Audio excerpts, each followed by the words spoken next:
गाय ने पिलाया शेरनी के बच्चे को दूध। एक बार की बात है, एक घना जंगल था। जंगल में कई सारे जानवर रहते थे। उस जंगल का राजा शेर और शेरनी बहुत ही दयालु थे। शेरनी गर्भवती थी।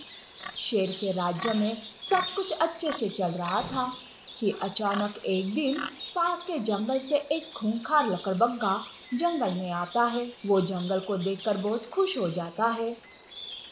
अरे वाह, कितने सारे जानवर है यहाँ। इन्हें खाकर तो बड़ा मजा आएगा। यूं वो जंगल में आतंक मचाने लगता है। जंगल के सारे जानवर लकड़बग्गे के आतंक से डर जाते हैं। जंगल में दहशत का माहौल छा गया था। सारे जानवर मिलकर शेर के पास जाते हैं और उसे सारी बात बताते हैं। अरे, उस लकड़बग्गे की ये मजाल कि वो मेरे जंगल में आतंक मचा रहा है। मैं उसे जिंदा नहीं छोड़ूंगा। ये कहकर शेर लकड़बग्गे को ढूंढते हुए निकलता है।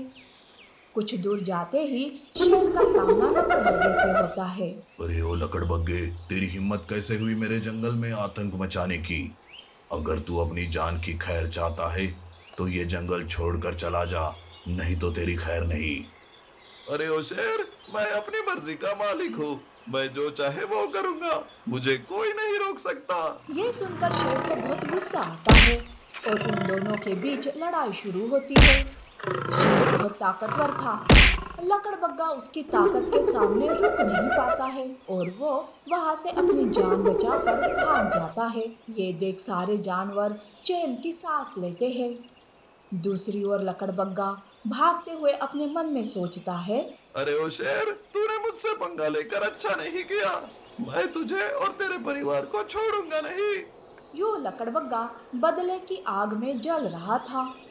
वो शेर के ही जंगल में छुपकर मौके का इंतजार करता है। एक दिन शेर किसी जरूरी काम से पास के जंगल जा रहा था। तब वो शेरनी से कहता है। देखो शेरनी, मैं बहुत जरूरी काम से पास के जंगल जा रहा हूँ। जल्द ही वापस आ जाऊंगा। तुम अपना ख्याल रखना। ठीक है, तुम भी अपना ख्याल रखना। यूं शेर वहां से चला जाता है।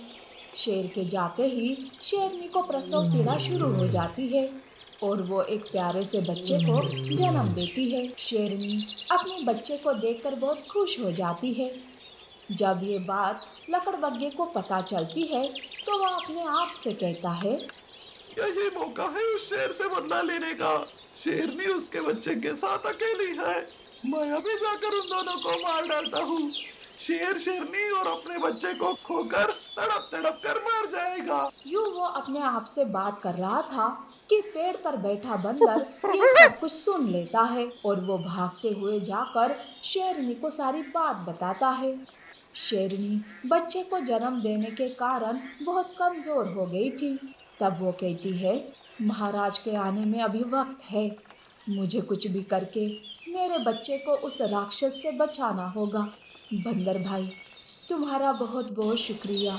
तुम जल्दी से जाकर ये बात किसी भी तरह महाराज तक पहुंचा दो। तब तक मैं मेरे बच्चे को लेकर किसी सुरक्षित जगह पर चली जाती हूँ। शेरनी अपने बच्चे को मुंह में लिए हुए वहां से भागती है। बच्चे को जन्म देने की वजह से वो बहुत कमजोर थी। वो भाग भी नहीं पा रही थी कि लकड़बग्गा उसे देख लेता है और उसका पीछा करता है। शेरनी झाड़ियों में छिप जाती है। अरे, कहाँ चली गई गम्बक? अभी तो यही थी। लकड़बग्गा पागलों की तरह शेरनी को ढूंढ रहा था। इधर शेरनी का बच्चा भूख के मारे रोने लगता है। बच्चे की रोने की आवाज़ सुन लकड़बग्गा झाड़ियों की ओर बढ़ता है।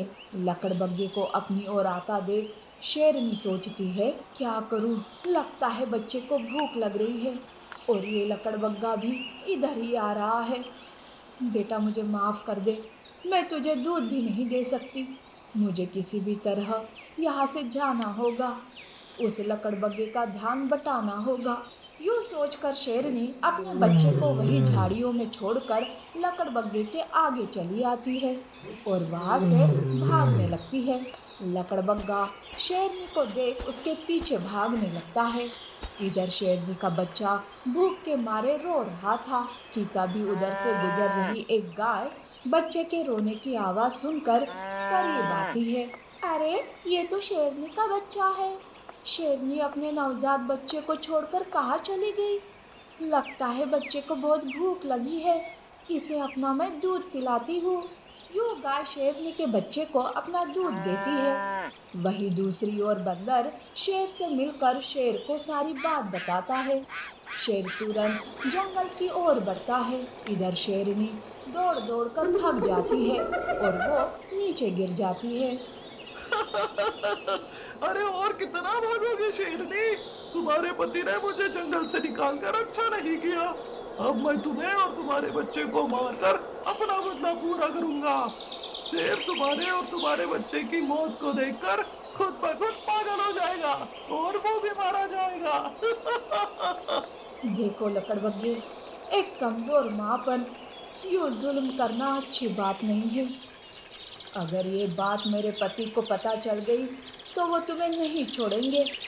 अरे उसे पता चले उससे पहले ही मैं तुम्हें और तुम्हारे बच्चे को मार डालूंगा। यूँ लकड़बग्गा शेरनी पर हमला करने ही वाला था कि तभी वहाँ शेर आता है। रुक जा लकड़बग्गे, तेरी हिम्मत कैसे हुई मेरे परिवार पर नजर डालने की? पहले तो मैंने तुझे छोड़ दिया था, लेकिन अब नहीं। यूँ शेर लकड़बग्गे पर हमला करता है और उसे जान से ही मार डालता है। अरे शेरनी, तुम ठीक तो हो ना? महाराज, हमारा बच्चा वही झाड़ियों में भूख के मारे तड़प रहा है। शेर और शेरनी बच्चे के पास जाते हैं। वो देखते हैं कि गाय बच्चे को दूध दे रही है। ये देख शेरनी गाय से कहती है, बहन, तुमने मेरे बच्चे को दूध पिलाकर मेरे बच्चे की जान बचाई है। मैं और मेरा बच्चा तुम्हारा ये एहसान मरते दम तक नहीं भूलेंगे। अरे शेरनी, आप और महाराज हमारे लिए इतना कर रहे हो, उसके सामने ये कुछ भी नहीं। वैसे भी मैं एक माँ हूँ और एक माँ भला बच्चे की भूख को कैसे नज़रअंदाज कर सकती है। उस दिन से शेर और शेरनी गाय को अपने परिवार का हिस्सा मानने लगते हैं। शेरनी का बच्चा भी गाय से बहुत प्यार करता है